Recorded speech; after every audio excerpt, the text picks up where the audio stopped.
প্রচণ্ড শীতের দিন, তুষারপাত হয়ে চলছিল। একজন মহিলা বাস থেকে একটি ডিম বরফের ওপর ফেলে দিলেন। ডিমটি গড়িয়ে গড়িয়ে এক পুরুষের কুঁড়ে ঘরে পৌঁছালো। পুরুষটি ডিমটি দেখে বিরক্ত হয়ে বলল, আরে বাবা, এটা আবার কোথায় যাচ্ছে? সে ডিমটি ছুঁড়ে ফেলল, আর ডিমটি গড়িয়ে গড়িয়ে চলে গেল বাঘের গুহায়। বাঘটি ডিমটি দেখে অবাক হলো, তারপর তার বুকে জড়িয়ে ধরে উষ্ণ রাখল।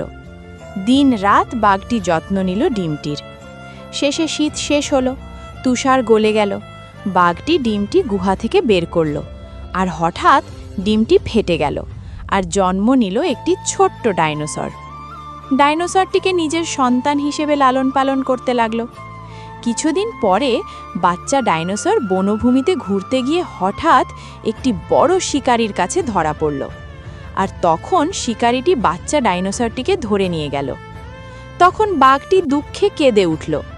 তারপর সবাই দয়া করে বাঘটিকে খুশি করার জন্য লাইক আর সাবস্ক্রাইব করে দাও।